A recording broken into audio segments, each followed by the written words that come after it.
Tahukah kamu, minyak bumi berasal dari bahasa Latin yaitu petrus yang berarti batu dan oleum yaitu minyak. Pada daerah lapisan bawah tanah yang berpori tersebut biasanya disebut antiklina atau cekungan. Daerah cekungan ini biasanya terdapat beberapa lapisan paling bawah yaitu air, lapisan di atasnya yaitu minyak, sementara lapisan di atas minyak berisi gas alam. Pembentukan minyak bumi. Minyak bumi berasal dari zat anorganik dan zat organik. Nah, zat organik penyusun minyak bumi biasanya berasal dari pelapukan fosil-fosil tumbuhan maupun hewan pada zaman purbakala jutaan tahun lalu. Organisme tersebut kemudian dibusukkan oleh mikroorganisme lalu terkubur dan terpendam dalam lapisan kulit bumi. Teknik pemisahan minyak bumi. Proses pemisahan minyak bumi menjadi fraksi-fraksinya dibagi menjadi 6 tahapan, yaitu yang pertama adalah desterilisasi bertingkat. Desterilisasi bertingkat atau penyulingan bertingkat, yaitu adalah proses pemisahan campuran berdasarkan perbedaan titik didihnya. Nah, kemudian tahapan yang kedua itu adalah tracking. Tracking adalah pemisahan molekul-molekul senyawa hidrokarbon yang besar menjadi molekul-molekul senyawa hidrokarbon yang lebih kecil. Tahapan yang ketiga yaitu adalah reforming.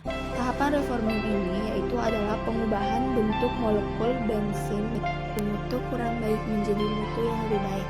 Tahapan yang keempat adalah polimerisasi, yaitu proses penggabungan molekul-molekul kecil menjadi molekul-molekul besar. Bisa dibilang proses ini digunakan untuk mendapatkan bensin dengan mutu dan kualitas yang tinggi. Tahapan yang kelima adalah trianing, yaitu adalah proses penguraian minyak bumi dari pengotor-pengotornya. Tahap yang keenam adalah blending, yaitu dilakukan untuk pencampuran suatu zat adiktif supaya kualitas sesuai dengan apa yang diharapkan oleh masyarakat. Nah, kemudian kita masuk ke pembahasan terakhir, yaitu adalah fraksi-fraksi minyak bumi dan kegunaannya dalam kehidupan sehari-hari. Fraksi minyak bumi yang pertama adalah gas. Gas ini memiliki jumlah atom karbon C1 sampai dengan C4, titik didihnya kurang lebih 30 derajat Celcius. Serta manfaatnya atau kegunaan sebagai gas LPG dan produk petrokimia. Yang kedua ada petroleum ether, memiliki jumlah atom karbon C5 sampai C6 dan titik didihnya yaitu adalah sekitar 30 derajat sampai 60 derajat Celcius. Dan kegunaannya yaitu sebagai kebutuhan di laboratorium sebagai pelarut nonpolar dan pembersih. Nah, yang ketiga ada likronin atau nafta.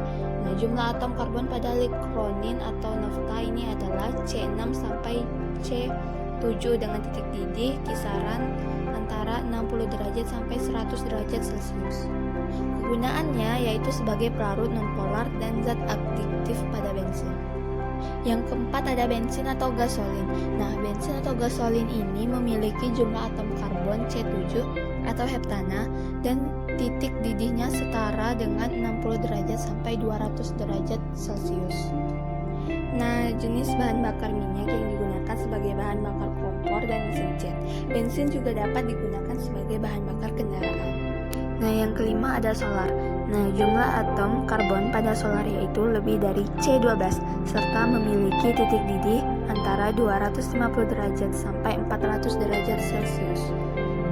Dan kegunaan solar adalah sebagai bahan bakar mesin diesel penunjang manfaat mesin-mesin di perusahaan.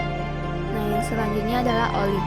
Oli merupakan cairan dari hasil penyulingan minyak bumi yang bermanfaat sebagai pendingin atau pelumas khususnya kendaraan bermotor. Terakhir adalah residu. Residu merupakan cairan kental berwarna hitam yang memiliki jumlah atom karbon lebih dari C70 dan titik didihnya lebih dari 500 derajat Celcius. Nah, sekian penjelasan dari saya. Mohon maaf jika ada kesalahan. Saya akhiri wabillahi taufik hidayah. Wassalamualaikum warahmatullahi wabarakatuh.